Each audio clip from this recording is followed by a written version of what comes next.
ದ್ವಾರಕೀಶ್ ಮಕ್ಕಳ ಸಿನಿಮಾ ಮಾಡಿ ಹಣಕಾಸಿನ ಮುಗ್ಗಟ್ಟೆ ಬಲ್ಲ. ಇದು ಪೂರ್ತಿ ನಿಜನೂ ಅಲ್ಲ, ಪೂರ್ತಿ ಸುಳ್ಳು ಅಲ್ಲ. ಇದು ಹೆಂಗಂದರೆ, ಎಸ್, ನನ್ನ ತಮ್ಮಂದ್ರು ಹಾಕ್ಕೊಂಡು ನಾವು 2 ಸಿನಿಮಾ ಮಾಡಿದ್ವಿ, ಹೃದಯ ಕಳ್ಳರು ಆ್ಯಂಡ್ ಮಜ್ನು. ಅದರಲ್ಲಿ ಹೃದಯ ಕಳ್ಳರು ಜಾಸ್ತಿ ಲಾಸ್ ಆಗಲಿಲ್ಲ. ಆಗಿನ ಕಾಲಕ್ಕೆ ಒಂದು 5-6 ಲಕ್ಷ ಇಲ್ಲ 7 ಲಕ್ಷಕ್ಕೆ ಲಾಸ್ ಅಷ್ಟೇ. ಅದು ಮಜ್ನು ಲಾಸ್ ಆಯಿತು. ಯಾಕಂದರೆ ಮಜ್ನು ಸಾಂಗ್ಸ್ ಎಲ್ಲ ಸೂಪರ್ ಹಿಟ್, ಅದು ಒಂದು ಎಲ್ಲ ಲ್ಯಾಂಗ್ವೇಜಲ್ಲೂ ಸೂಪರ್ ಹಿಟ್ ಸಿನಿಮಾ ಅದು. ಬಟ್ ಆ ಪಿಕ್ಚರು 2 ವರ್ಷ ರಿಲೀಸ್ ಆಗಲಿಲ್ಲ, ಸ್ಟೇಲ್ ಆಗೋಯ್ತು. ಡಿಸ್ಟ್ರಿಬ್ಯೂಟರ್ ಒಬ್ರು ಬಂದಿದ್ದರು, ಪಿಕ್ಚರ್ ರಿಲೀಸ್ ಮಾಡ್ತೀನಿ ಅಂದ್ಬಿಟ್ಟು ಹೇಳಿದ್ರು. ಅವರು ಎಷ್ಟೋ ಜನ ಗೊತ್ತಿರೋರು ನಮ್ಗೆ ಹೇಳಿದ್ರು, ಇಲ್ಲಿ ನೋಡಿ ಅವ್ರ ಹತ್ರ ದುಡ್ಡಿಲ್ಲ, ಅದು ಹಾನರ್ ಮಾಡೋದು ಕಷ್ಟ ಆಗತ್ತೆ ಅಂದ್ಬಿಟ್ಟು. ಬಟ್ ಅಪ್ಪ ಅವ್ರನ್ನ ನಂಬಿದ್ರು, ಇಲ್ಲ ಮಾಡ್ತಾರೆ, ತುಂಬ ಇದೆ, ಪಿಕ್ಚರ್ ಇಷ್ಟ ಆಗಿದೆ, ಮಾಡ್ತಾರೆ ಅಂದ್ಬಿಟ್ಟು.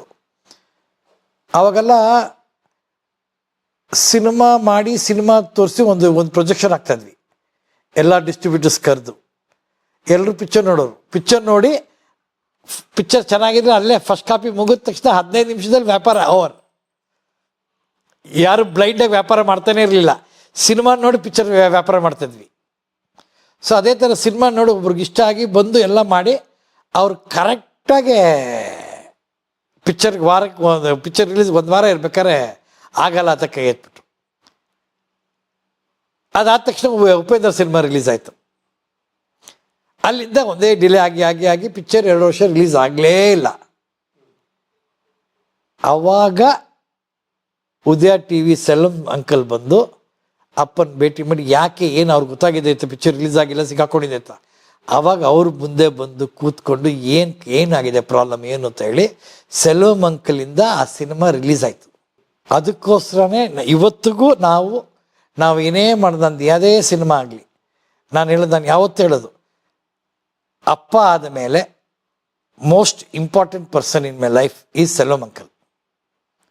Next was Udaya TV, Udayaranga ಯಜಮಾನರು. ನಾನು ಇವರಿಬ್ಬರಿಗತ್ತ ಮಾತಾಡಿದೆ ಯಾವ ವಿಷಯನೂ ಮಾಡ್ತಾ ಇರಲಿಲ್ಲ.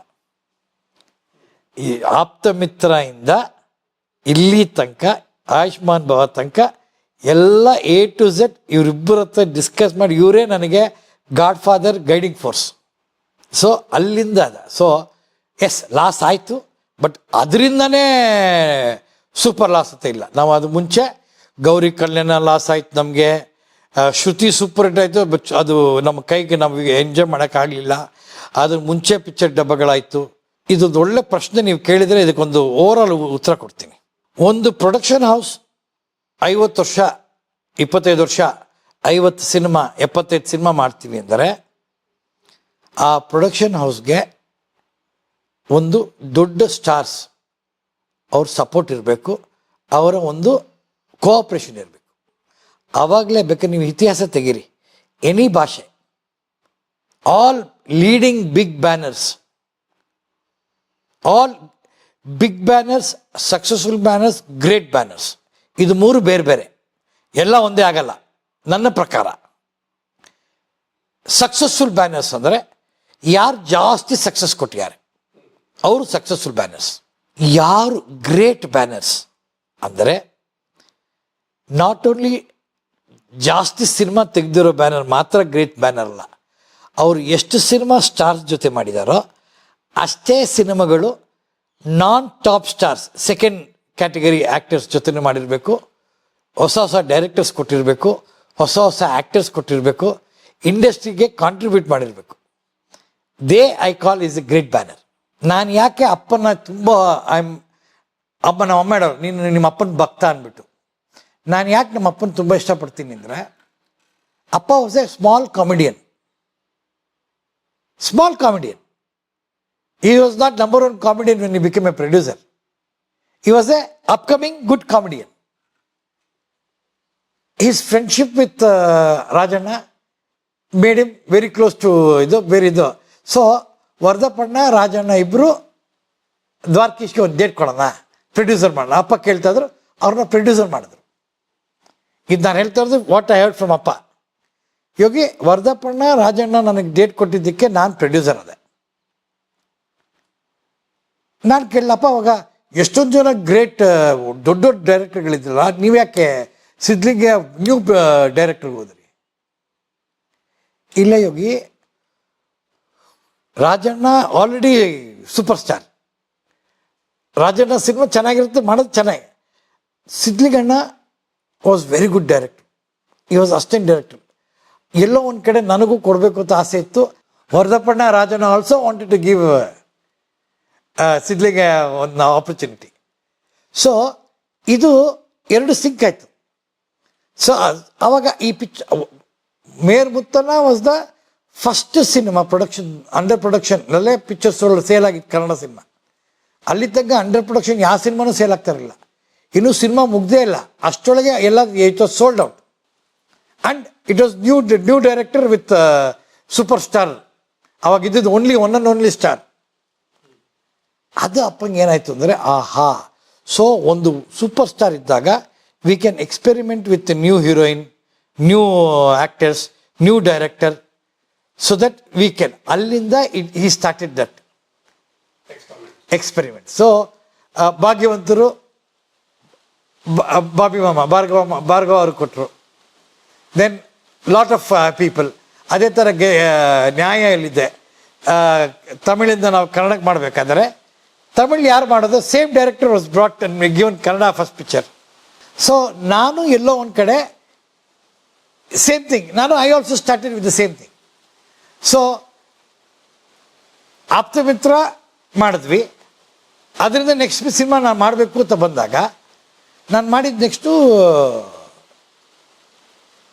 Vishnuvardhan had Sudeep, super star.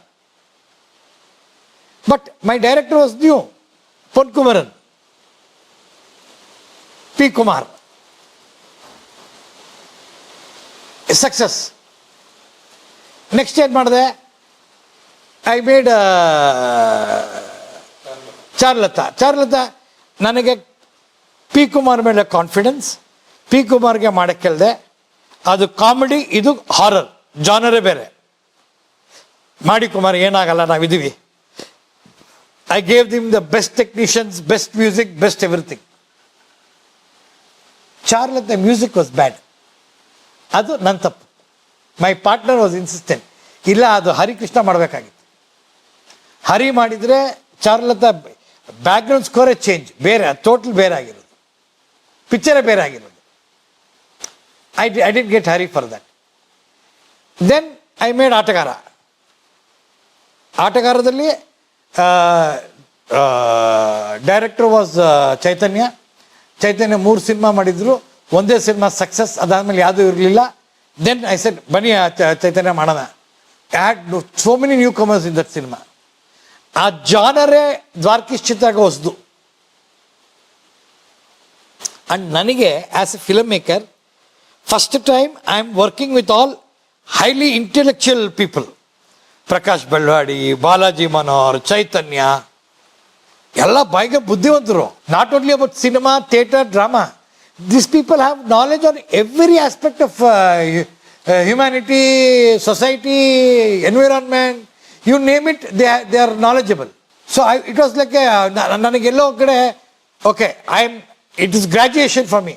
ನಾನು SSLCಯಿಂದ ಈಗ +2 ಮಾಡಿದ್ದೀನಿ. I have done PUC second year. ಆ ಥರ ಒಂದು ಫೀಲಿಂಗ್ ನನಗೆ. Then my relationship, my friendship with Chiru. So Chiru is again, I gave Chiru a total new kind of cinema. ಬರೀ ಕಮರ್ಷಿಯಲ್ ಮಸಾಲಾ ಸಿನಿಮಾ ಮಾಡಿದ, ಮಸಾಲಾ ಪ್ಯಾಟರ್ನ್ ಸಿನಿಮಾಯಿಂದ ಅವನಿಗೆ ಒಂದು ಇಂಟೆಲೆಕ್ಚುಯಲ್ ಗುಡ್ ಕಂಟೆಂಟ್ ಸಿನಿಮಾ ಕೊಟ್ಟೆ. He was in love with that cinema. ಅದು ಅವ್ನಿಗೆ ಇಷ್ಟಪಟ್ಟಿದ್ದಕ್ಕೆ, ಅವ್ನು okay ಅಂದಿದ್ದಕ್ಕೆ ಆಗಿದ್ದು. ನಾನು ಕೊಡಲಿಲ್ಲ ಅವ್ರಿಗೆ. It is Chiru is it, no ನಾನು ಮಾಡ್ತೀನಿ ಯೋಗಿ, ನಂಗೆ ಕೊಡು ಕೊಡು ಕೊಡು ಅಂತ ಜಗಳ ತಗೊಂಡ. ಸೊ ಅಂದರೆ ಹೇಳೋದೇನು ಒಂದು ಹಬ್ಬದಲ್ಲಿ ದ್ವಾರಕೀಶ್ ಸಂಸ್ಥೆಗೆ ಸ್ಟಾರ್ಗಳು ತುಂಬ ಸಪೋರ್ಟ್ ಮಾಡಲಿಲ್ಲ ಅಂತಲ್ಲ? ಇಲ್ಲ, ಮಾಡಲಿ, ಅದು ತಪ್ಪಾಗ್ಬಿಡುತ್ತೆ, ಹಂಗೇಳೋದು ತಪ್ಪಾಗ್ಬಿಡುತ್ತೆ. ನಾನು ಹೇಳಿದ್ದೇನು ಅಂದರೆ, ಎಲ್ಲೆಲ್ಲಿ ಯಾವ ಬ್ಯಾನರ್ಗೆ super stars, running horses, running heroes support ಮಾಡ್ತಾರೋ, that banner will have long life.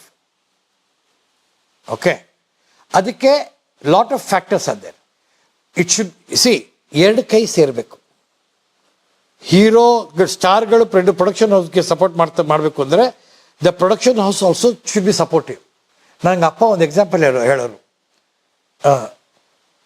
Jagapathi Babu ಇದಾರಲ್ಲ, ಜಗಪತಿ ಬಾಬು ಅವ್ರ father is a very big producer ಅಂತೆ. They have one of the biggest oldest production houses. That production house had produce lot of films with Nageshwara garu. So Nageshwar garu always used to call that production house as my production house. ಅವ್ರದ್ದು ಪಿಕ್ಚರ್ಗೆ loss ಆಗೋಯ್ತು, ಜಗಪತಿ ಬಾಬಾ ಹಾಕ್ಕೊಂಡು ಮಾಡಿದಾಗ ಒಂದು 4-5 picture loss ಆಗೋಯ್ತಂತೆ. So that house, ಅವ್ರ ಮನೆನೋ ಇಲ್ಲ ಅವ್ರ ಆಫೀಸ್ ಬಿಲ್ಡಿಂಗೋ something was for on sale ಅಂತೆ. ಅದು ನಾಗೇಶ್ವರ garu ಗೊತ್ತಾದ್ಮೇಲೆ ಅವ್ರು ಬಂದು ಇಮ್ಮಿಡಿಯೇಟಾಗೆ ನಾಗಾರ್ಜುನ ಅವ್ರನ್ನ ಕರೆದು, ನೋಡು that is my production house, my banner, ಅವ್ರಿಗೆ ಪ್ರಾಬ್ಲಮಲ್ಲಿದ್ದಾರೆ, ಇಮ್ಮಿಡಿಯೇಟಾಗಿ ನೆಕ್ಸ್ಟ್ ಸಿನಿಮಾ ನೀನು ಅವ್ರಿಗೆ ಮಾಡು. ಅವಾಗ Nagarjuna was leading super star. ಅಪ್ಪ ಹೇಳಿದ ಮಾತಕ್ಕೆ ನಾಗಾರ್ಜುನ ಅವರು ಇಮ್ಮಿಡಿಯೇಟಾಗಿ ಮಾಡೋದಂತೆ, ಮಾಡಿ ಇದು ಮಾಡೋದಂತೆ. So that is the kind of bond, love, respect, mutual admiration ಆ ಥರ ಇದೆ. ಈ ಥರ ಹಲವಾರು ಬೇರೆ ಬೇರೆ ಭಾಷೆಯಲ್ಲಿ ನಡೆದಿದೆ. ಸೊ ನಮಗೂ ಈಗ ಫಾರ್ ಎಕ್ಸಾಂಪಲ್ ಇವಾಗ ಲೆಟ್ ಅಸ್ ಟೇಕ್ ಆಪ್ತಮಿತ್ರ. ಇವತ್ತು ದ್ವಾರಕೀಶ್ ಚಿತ್ರ ಇನ್ನೂ ಇದೆ, ಮಾತಾಡ್ತಾ ಇದ್ದೀವಿ ಅಂದರೆ ಅದಕ್ಕೆ ಕಾರಣ ಆಪ್ತಮಿತ್ರ.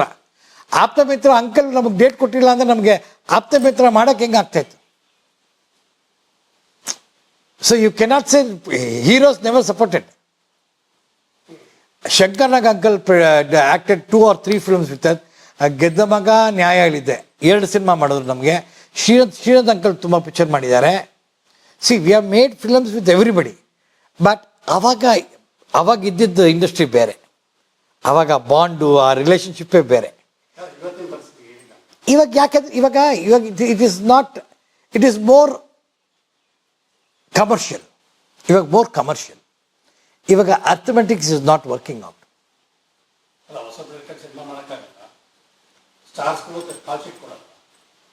ಕಾಲ್ ಶೀಟ್ ಕೊಡಲ್ಲ ಅಂತಲ್ಲ, ಆಗಲ್ಲ.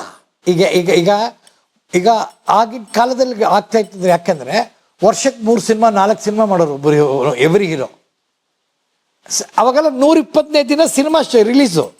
ಇವತ್ತು ಮುಹೂರ್ತ ಅಂದರೆ ಮುಹೂರ್ತದಿಂದ 125 ದಿನ ಸಿನಿಮಾ ರಿಲೀಸ್, ಇಲ್ಲ 5 ತಿಂಗಳಲ್ಲಿ ಸಿನಿಮಾ ರಿಲೀಸ್, 150 ದಿನ ಒಳಗೆ. ಇವತ್ತು ಸಿನಿಮಾ ಶೂಟಿಂಗ್ಗೆ 120 ದಿನ ಸ್ಪ್ರೆಡ್ ಓವರ್ 1 year.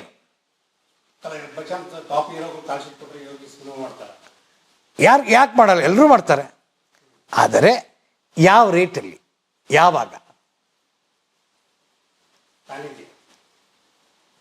ಇಲ್ಲ, ಕಂಟೆಂಟ್ ಪ್ಯಾನ್ ಇಂಡಿಯಾ ಆದರೆ ಪ್ಯಾನ್ ಇಂಡಿಯಾ ಮಾಡ್ಬೋದು.